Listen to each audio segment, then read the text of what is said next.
Bon, faut que je vous parle. I can't forget the day we met. Your eyes so blue, me piercing through. I can't forget the day we met. Your smile so bright, it made me swoon. Je vais me maquiller en même temps et je vais tout vous expliquer. Pour ceux qui viennent d'atterrir sur ma chaîne, j'ai 22 ans, je suis en études de communication à l'EFAP de Lyon et je suis en Master 2. Ce qui veut dire que c'est ma dernière année d'études et que là, à la fin de mon stage, donc fin septembre, je vais devoir choisir une orientation et décider ce que je fais de ma vie. Et si je fais cette vidéo, vous vous doutez bien que c'est parce que je suis complètement perdue. Attendez, je vais finir mon teint et je reviens juste après parce que sinon je peux y arriver et je vais faire un teint horrible. En vrai je suis complètement perdue, oui et non, parce qu'il y a quand même deux choses que je sais. La première c'est que j'ai trouvé ce que j'aime, je sais que je veux faire de l'événementiel et si j'y arrive à lier la création de contenu dans l'événementiel. Mais en tout cas je sais que c'est ça que je veux faire de ma vie, donc c'est déjà une bonne chose, vous allez me dire. Et la deuxième, c'est que je ne continuerai pas les études. J'ai déjà un bac plus 5, je pense que ça suffit largement, que j'ai déjà un bon bagage pour pouvoir trouver du travail. Donc je sais que je ferai pas un bac plus 7 ou autre chose, en tout cas je m'arrête à un master, c'est déjà pas mal je trouve. Et il se trouve que là je dois faire un stage de fin d'études, donc de 6 mois jusqu'à fin septembre. Et fin septembre, je suis lâchée dans la vie d'adulte, on va dire. Et là, vous allez vous dire, mais elle sait ce qu'elle veut faire, elle sait qu'elle veut pas continuer les études, pourquoi elle nous fait chier et pourquoi elle fait cette vidéo en nous disant qu'elle est complètement perdue. Fin septembre, j'ai le choix du coup entre deux choses, soit chercher un CDI et donc trouver du travail, soit repartir et continuer de voyager. Si vous me suivez depuis un moment, vous savez que le voyage ça fait réellement partie de ma vie, que j'aime ça, que j'aime découvrir de nouvelles choses, de nouvelles cultures, enfin bref, j'aime bouger et j'ai besoin de voyager dans ma vie, c'est vraiment quelque chose de très important pour moi. Et là je viens de rentrer d'un grand voyage à Bali pour mon stage du coup de Master 1 et je suis rentrée il y a à peu près 5 mois, bientôt 6. Et en fait je suis partagée entre deux sentiments. Oui, j'adore voyager, c'est ma passion, ça me fait vibrer, enfin, tout ça quoi, mais à chaque fois que je suis en voyage, ça se passe pas vraiment comme je l'aurais imaginé. Alors oui, c'est les aléas du voyage et ça se passe jamais vraiment comme on l'a pensé, mais j'avoue que j'ai fait l'expérience de partir 2 fois et dans les deux cas, il y a toujours eu un moment où ça allait pas du tout et où j'étais vraiment malheureuse. La première fois je suis partie au Canada pour faire ma licence 3, donc ma 3e année après mon DUT, et la deuxième fois je suis partie du coup à Bali là pour mon stage de Master 1. Et dans les deux cas, à chaque fois que je rentre en France, je suis hyper contente, hyper fière de moi, hyper heureuse d'être partie, enfin vraiment le sentiment de rentrer et d'avoir enfin réussi tout ce que tu voulais entreprendre, c'est un sentiment hyper cool et je sais que le voyage ça me fait réellement grandir et je m'épanouis à 100% quand je suis à l'étranger. En vrai c'est quand même pas rien de partir comme ça à 20 ans toute seule à l'étranger, surtout quand t'as une femme, loin de sa famille, de ses amis, etc. C'est quand même un challenge assez important je trouve. Et j'ai réussi à le faire 2 fois donc je suis très fière de moi et peut-être qui sait que du coup ça ne s'arrêtera pas là et que je continuerai. En fait ce que j'aime aussi dans le voyage c'est vraiment de sortir de ma zone de confort. Tu te retrouves à l'autre bout du monde sans connaître personne, où tu dois tout réapprendre parce que t'as un nouveau mode de vie, parce que tu connais personne donc tu dois réapprendre à te faire de nouveaux amis, enfin en fait plein de choses comme ça. Et pour moi c'est vraiment sortir de ma zone de confort et je trouve ça trop bien. En fait j'aime trop découvrir de nouvelles choses et avoir une nouvelle vie clairement. Et ce qui me fait peur entre guillemets dans les voyages c'est que comme je vous l'ai dit je suis partie 2 fois et dans mes 2 voyages j'ai toujours eu un moment donné où ça allait pas du tout et où j'ai tout remis en question et où j'ai vraiment cru que j'allais abandonner et rentrer en France. La première fois c'est du coup quand je suis partie au Canada, le premier semestre c'est trop bien passé, vraiment c'était incroyable. Je suis partie 1 an et vraiment les premiers mois j'ai fait des rencontres incroyables. C'était vraiment un voyage rêvé au début et j'ai rencontré Pauline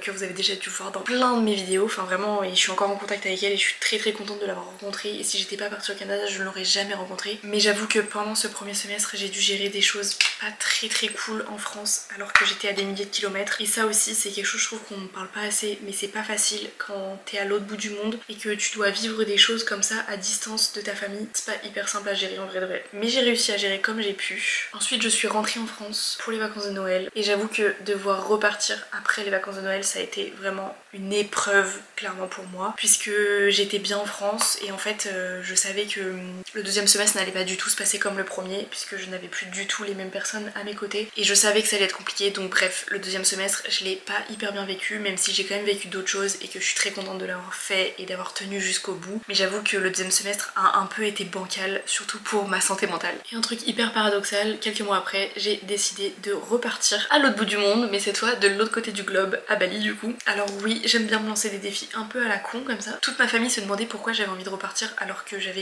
été malheureuse les derniers mois au Canada, mais Bali c'était vraiment un endroit qui me faisait rêver. J'avais vraiment besoin de partir à cet endroit là, au soleil et tout. Je me suis dit que ça allait vraiment être un renouveau et une nouvelle expérience qui n'avait rien à voir avec le Canada. J'ai essayé de pas du tout comparer les deux parce que pour moi c'est vraiment deux expériences complètement différentes. Dans un cas j'avais des cours, j'allais à l'université, dans l'autre cas j'étais dans un stage, dans une agence, enfin c'est complètement différent. Le climat n'était pas du tout le même parce que les moins 47 au Canada je les ai bien vécus et franchement je le conseille à personne. Mais pareil c'est une expérience de vie, j'ai eu des expériences du coup complètement différentes et je ne compare absolument pas ces deux pays qui pour moi ne sont pas du tout comparables en fait. Et du coup pareil à Bali j'ai eu des moments de joie extrême mais j'ai aussi eu des moments où j'étais très bas et je me dis que si j'avais été en France à ce moment-là j'aurais peut-être vécu la chose différemment et j'aurais peut-être moins souffert, mais ça je ne le sais pas et je ne le saurai jamais parce que j'étais pas en France, j'étais à Bali, loin de mes amis, de ma famille, etc. Heureusement j'avais quand même Pauline à mes côtés, mais c'était différent parce qu'on n'était pas réellement à côté, enfin bref voilà. Donc c'était un peu aussi des hauts des bas à Bali. C'est donc pour ça que je ne sais pas du tout quoi faire pour la suite parce que mon rêve c'est vraiment de continuer à voyager et de partir, et pour moi si je le fais pas maintenant après mon stage je le ferai jamais parce que oui certes je peux continuer à voyager quand j'ai un travail etc, mais pour moi ça reste quand même totalement différent et on part 5 semaines quoi, pas plus. Alors que là j'ai l'occasion de partir plusieurs mois, mais en même temps est-ce que c'est une bonne idée pour ma santé mentale, tout ça, j'en sais rien. Je suis vraiment perdue, donc je vous cache pas que j'y pense tous les jours. S'il y en a qui ont été dans le même cas que moi, qui sont passés par la fin de leurs études et qui pareil étaient perdus entre choisir entre prendre un CDI et avoir cette sécurité entre guillemets ou partir à l'étranger et prendre le risque de poursuivre ses rêves, je sais pas. Alors il y en a plein qui vont me dire bah tu peux très bien partir et si tu te sens pas bien tu reviens, oui, mais dans ce cas là ça m'aura coupé dans mon élan de je fais mon stage puis j'ai un CDI, je sais pas, enfin vraiment je suis complètement perdue. Donc si vous avez des conseils n'hésitez pas à me le dire parce que je fais vraiment cette vidéo pour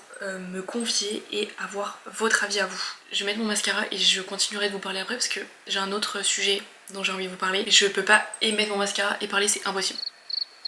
Je vous ai donné aucune référence de mes produits mais en vrai je fais un maquillage vraiment très basique donc je suis pas sûre que vous vouliez vraiment les refs, mais si vous les voulez demandez-moi dans les commentaires et je vous les donnerai. Je vais juste en cours donc je me fais pas un truc incroyable quoi. Bref, le deuxième sujet dont je voulais vous parler c'est par rapport à YouTube. Pareil ça fait plus de 3 ans que je suis sur YouTube donc ça commence un peu à dater. Je commence à avoir une petite base et je vous remercie pour tous ceux qui sont abonnés, vraiment merci. Je vois qu'il y a genre 95% des personnes qui regardent mes vidéos et qui ne sont pas abonnées. S'il vous plaît ça prend 2 secondes, abonnez-vous, ça soutient mon travail et ça me fait très plaisir. Donc vraiment faites-le, c'est très important pour moi. Mais du coup c'est vrai que sur ma chaîne YouTube je t'ai partagé mes 2 grands projets de voyage, donc le Canada et Bali. Je t'ai tout détaillé, je t'ai fait plein de vidéos dessus, donc si vraiment ça t'intéresse va les voir. Et là aujourd'hui tout de suite j'ai pas d'énormes projets comme ces deux-là à vous partager. C'est vrai que je suis un peu perdue sur le chemin que je dois prendre pour mes vidéos YouTube. Alors oui, il y aura toujours des vidéos de voyage parce que dès que je peux partir en vadrouille je le fais, et même si c'est que des petites vacances je vous emmènerai dans tous les cas